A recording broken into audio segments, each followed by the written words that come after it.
Lesson 19 is about exponents. An exponent is a sort of mathematical shorthand. If we have 5 times 5 times 5 times 5 times 5 times 5 times 5, we can write 5 to the power of 7. The definition of exponential notation is any number times itself for however many times. We just let x stand for any number, and n stand for any number that it's multiplied by itself. X to the fourth is x times x times x times x. Negative 4 to the third is negative 4 times negative 4 times negative 4. 1/3 to the fourth, 1/3 times 1/3 times 1/3 times 1/3. 2 to the fourth is 2 times 2 times 2 times 2. We say that the value of 2 to the fourth power is 16. Okay, powers of negative numbers. When a positive number is raised to a positive power, the result is always positive. So, for instance, I've got to get my pen now. A, 3 to the second is 3 times 3, positive number, and the result is a positive 9. B, 3 times 3 times 3, 3 to the third. 3 times 3 is 9, times 3 is 27. And C, 3 to the fourth is 3 times 3 times 3 times 3, and that's going to equal 9 times 3, 27, 27 times 3, 81.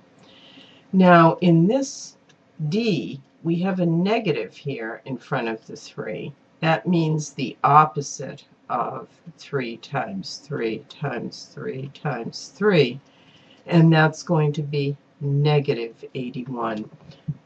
Had it been included in a parentheses, if we had had negative 3 to the fourth power, we would have had negative 3 times negative 3 times negative 3 times negative 3, and that would have been a positive 81.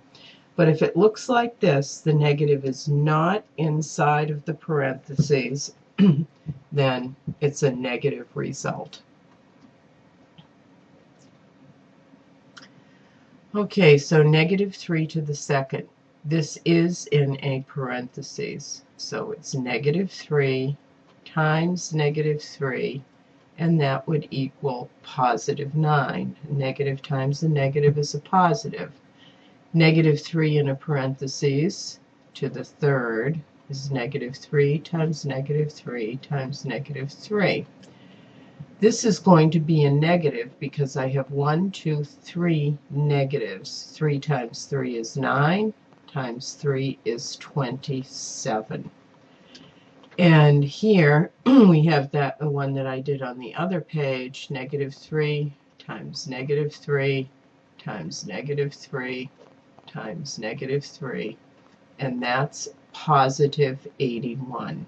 We have 4 negatives. 4 negatives means that the answer is a positive when you multiply. Anytime we have an even number of negative signs, the product is a positive. This is the same thing, except now we have a negative here outside of the parentheses. You have negative 3 times negative 3 times negative 3 times negative 3. Again, we have 3 used as a factor 4 times, so that's going to give us positive 81, but this negative right here brings it back to a negative 81. We have a total of 5 negatives associated with that product. We've got to be careful now when we do these. We want to expand 3 times 3 times 3. We don't repeat the negative because it's not in a parentheses. And then minus negative 3 times negative 3. And then plus negative 2 times negative 2. The power is 2. We only use negative 2 as a factor twice. The opposite of negative 3 times 3 times 3 is negative 27. We have a positive 9 from 3 times 3, but this negative makes it a negative 9. Then we have a plus. Negative 2 times negative 2 is positive 4. So we have negative 36 plus 4, and that equals negative 32. When we simplify this, I'm not sure where that extra 2 came from, but I'm going to put it in the trash. And when we do this one, I have the opposite of 2 times 2, minus 4 times negative 3 times negative 3 times negative 3. And then minus 2 times negative 2 times negative 2, and then finally minus 2. Well, this I know is negative 4. I'm going to do this part first. I have, well, I'll do this first. I have negative 4 times negative 3. That's going to be positive 12. And then I have positive 12 times negative 3. That's negative 36, and negative 36 times negative 3 is back to a positive. We have 1, 2, 3, 4 positives associated with that multiplication, and that is going to be positive 108. We have 3 negatives here, so this is a negative 8. 2 times 2 is 4 times 2 is 8. And a minus 2 here. So now we've got 108, and the sum of the negative numbers is negative 14, and that's going to give us a positive 94. If we use 3 as a factor twice, the result is 9. Thus 3 is the positive square root of 9. We use a radical sign to indicate the root of the number. 3 times 3 is 9, so the square root of 9 is 3. The number we multiplied by itself, used it as a factor twice to equal 9. This is called the index number, and this is called the radical. Okay, the index number of this radical is 3, so it's a cube root. If we multiply 3 by itself 3 times, we get 27. So the cubic root, the number we used as a factor 3 times to get 27, is 3. Likewise, the fourth root of 81 is 3, because 3 times 3 times 3 times 3 equals 81. 3 to the fifth is 243. So the fifth, and there is no little fifth root there, that should be in there. The fifth root of 243 also equals 3. Because negative 3 times negative 3 also equals positive 9, we say negative 3 is the negative square root of 9.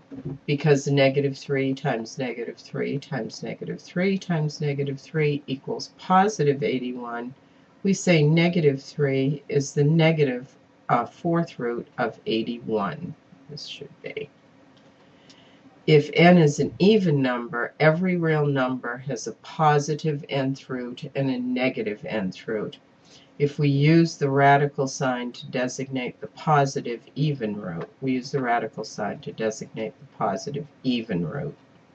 So, and to designate the negative root, we put a negative out in front. The number under the radical sign is called the radicand, and the little number we already said here is called the index. And that's a lot of vocabulary. The square root of 81. Well, you can use your calculator to get this. The square root of 81 is 64, is 8. The number you multiply by itself twice to get 64 is 8. Now, if you want to do these in your calculator, you have to do 4. Then you have to hit your math button. and then you have to choose the x root option. And when you choose the x root, you put in 16 there. We'll come up, go back to the home screen, and the fourth root of 16 is 2.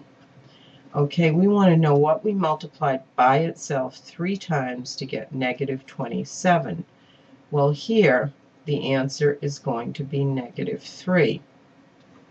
The square root of 81 is 9, and the negative outside means that we want the negative square root of 89.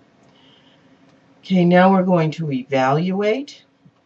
If a equals negative 2, what is the value of a minus d? Okay, well, a is negative 2 to the second power. That equals 4. B is the opposite of negative 2 to the second power. That will be negative 4. C is the opposite of negative 2 to the third power. That means the opposite of negative 2 times negative 2 times negative 2. 1, 2, 3, 4 negatives. An even number of negatives is going to make that a positive 8. And this, then, the D answer is going to be negative 3 times negative 2 times negative 2 times negative 2. That's going to be a negative 8. So A, the answer to A, minus the answer to D is going to be 4 minus negative 8, which is 4 plus 8, which would equal 12.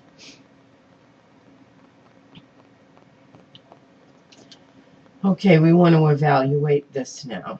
So I'm going to make a parenthesis to hold the place for the variable.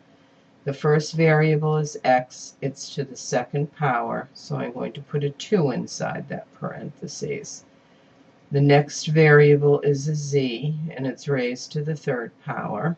And 3 is the value given to z. And the last parenthesis is just a first power of y. Y is negative 2. So I'm going to expand these now. 2 times 2 times 3 times 3 times 3, and then the whole thing times negative 2. 2 times 2 is 4. 3 to the third is 27. And I still have the negative 2 here. 4 times 27 is 108. And then times negative 2 is going to be negative 216. And that will be our answer. Okay, here we have pm squared. So I'm going to leave a parenthesis for p. P is 1. M is negative 4. And we have to square that. And then we want to subtract z to the third. The value given to z is negative 2, and we're raising that to the third power. So I have 1, and then I have 4 times 4, negative 4 times negative 4 here. And then I have minus negative 2 times negative 2 times negative 2. So I have 1 times positive 16, that is 16. I have 1, 2, 3, 4 negatives in front of this multiplication. That means it's going to be positive, and 2 times 2 is 4 times 2 is 8. So I have 16 plus 8, or 24. And I believe that is it. That concludes lesson 19.